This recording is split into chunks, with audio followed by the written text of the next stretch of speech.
Hey, you want to go work on a teardrop? You want to go work on a camper? You want to go work on a camper?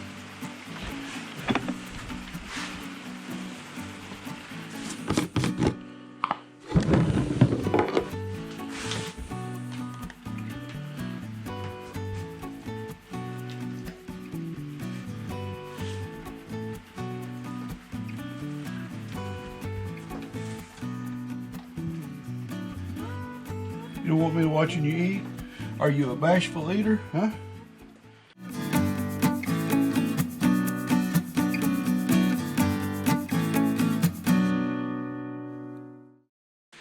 Alright, we're back in the workshop today.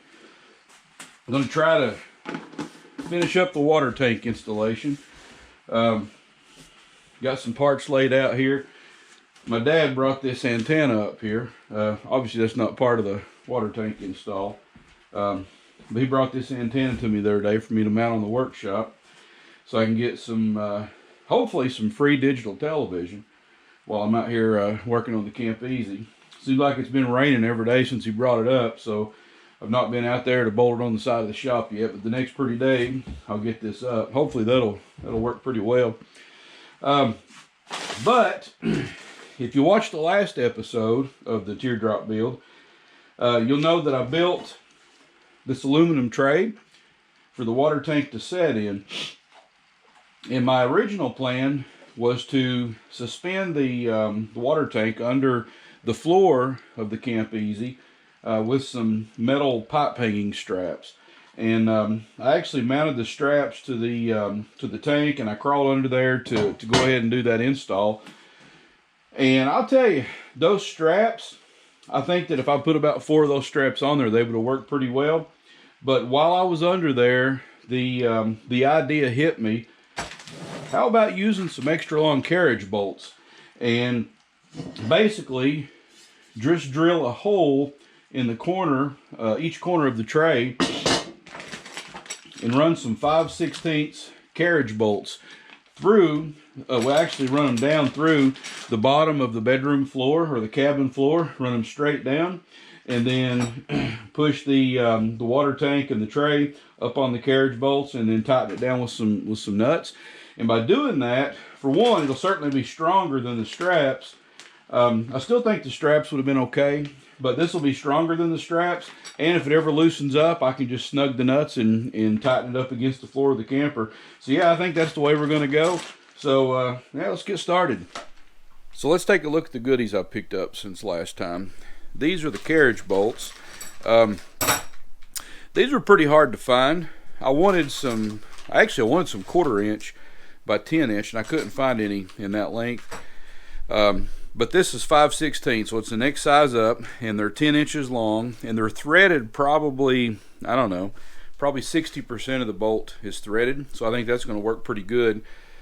Again, going through the floor of the bedroom, down into the aluminum frame that the tank will be suspended on.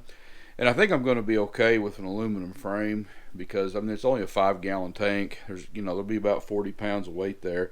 But it's pretty heavy aluminum, 1/8 inch thick aluminum, and it's short. I don't expect any problems there. And then beyond that, I just got the nuts and the washers to put it all together with. Now I do want to mention, and again, I'm not affiliated with any of these folks that I'm talking about. I don't get any kickbacks from them. They don't even know I exist. It just, I'm trying to pass along some information. This is a company I've used for a couple times now called, well, if I can get the package to stand up right, Albany County Fasteners. And it says albanycountyfasteners.com. And I've been able to find some pretty tough to find hardware from them.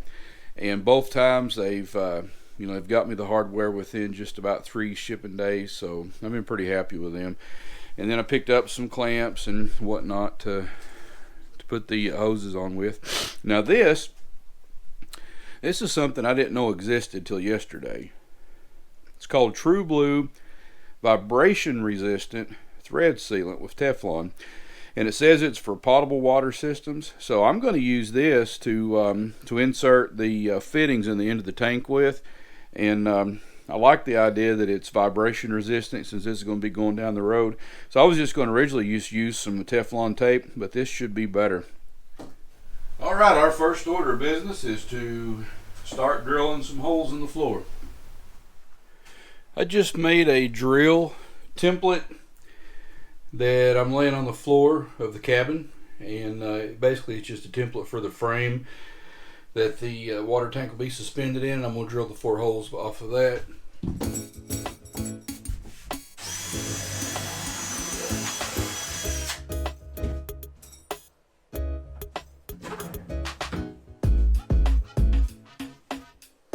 Just going to check and make sure it's square. There's 4 inches and 4 inches, so that's good.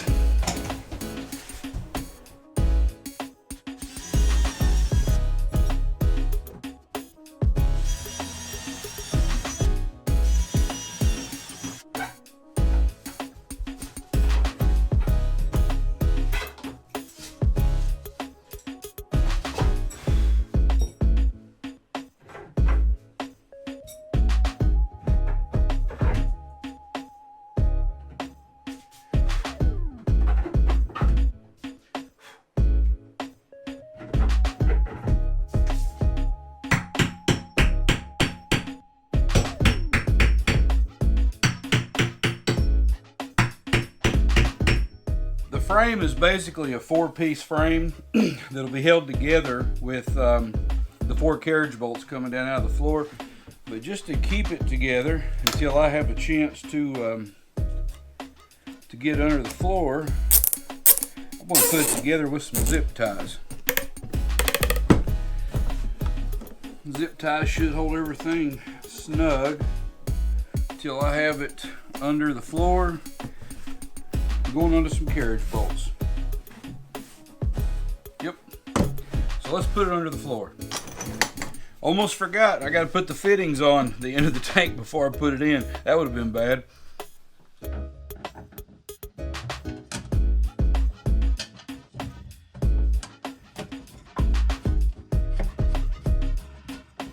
All right. I think we're making some progress.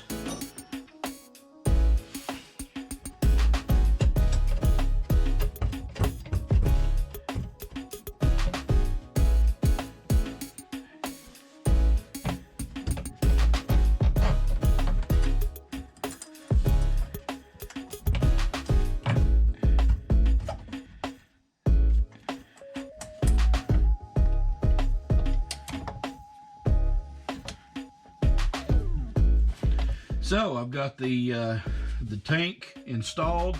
It's setting on this aluminum tray. The 4 pieces of all thread are holding it in with these self-locking nuts. And if you try to move this, tank, you're going to move the whole camper. This is about as solid as I could imagine making it. And I'm doing a little eyeballing here, and it looks like the bottom of the tank actually sits about a 1/2 inch higher than the top of the axle. So if I, find some road debris somewhere, it'll probably hit the axle before it hits the tank. And even if it does hit the tank, it'll be hitting this aluminum piece here. So, and I've got a lot of ground clearance on this camper, so I think I'm going to be okay. Now let's install the hoses. I need to cut a hole in this cross member to run this fill hose through. I don't actually have to, but I want the fill hose to be as close to the bottom of the floor as I can get. And if I don't cut a hole, it's going to have to go underneath the cross member and then back up, and it's going to act like a P-trap. And in the wintertime, when I go to winterize this thing, there's always going to be water in there, and I don't want that. So I'm going to cut a hole in here to run that through. Now, fortunately, this is not a load-bearing cross member, so it's not going to hurt to cut a hole in this one. This is just underneath my kitchen cabinets.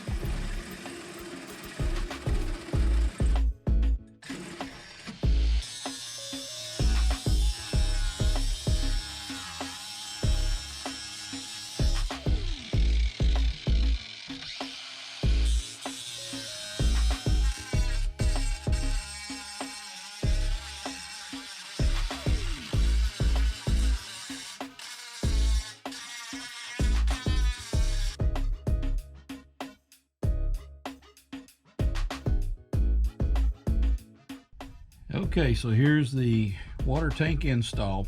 As you can see, I put a hole in that cross member to run the fill hose through, and I just took a piece of scrap garden hose, cut a little strip out of it, made a strap to secure it to the bottom of the floor so it wouldn't move around while I'm going down the road. And then here's my my water inlet to the water pump. Here's the drain for the tank, and then here's the vent. The only thing left to do is to put some sealant around the holes in the floor, around the different pipes or hoses, and around the carriage bolts. So I'll go back and do that. I probably won't videotape that step of it. But yeah, this is a nice clean installation for a tank. I'm real happy with this. I just went back and took some yellow electric tape and just tape these two hoses together, just to kind of pull the pull the one hose up a little bit, make sure it was out of the way. But yeah, looks good. All right, okay, now the hard part is over. No more laying under the camper on the floor trying to work in a tight space. Let's put the sink in, and that'll finish up the installation.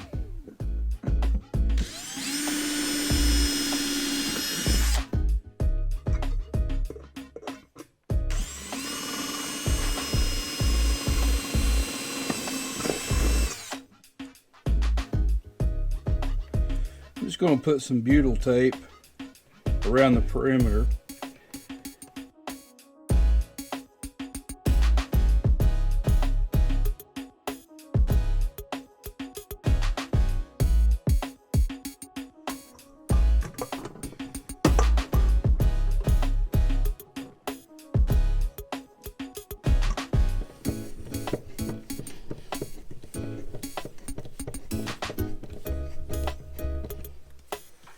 So while it may not be fancy, I think it looks pretty good for an old salad bowl.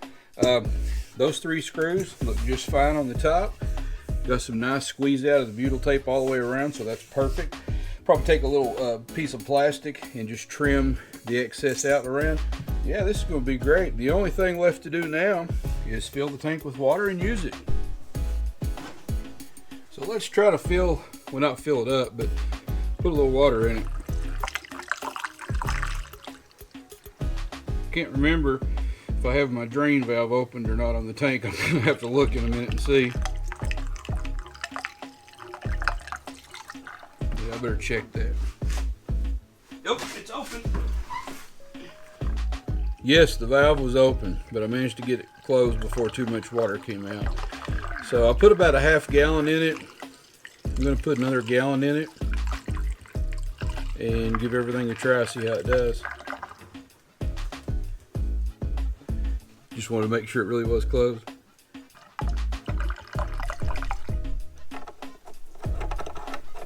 So my fill inlet, the fill and the little vent that's in there worked really well. So they got the black tank in. Let's just give her a try. We'll leave the little stopper in there for now.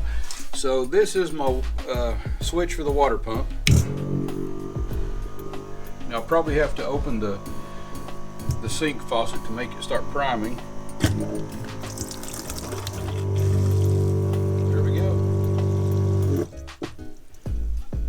Now best I remember, this faucet trickles. Yeah, it trickles for a couple seconds afterwards. Yeah, that works great. So it's turned on here, and the pump kicks off whenever it's pressurized. Sweet. Probably loses a couple tablespoons of water. That's not too big of a deal on a 5-gallon tank. So yeah, that's great.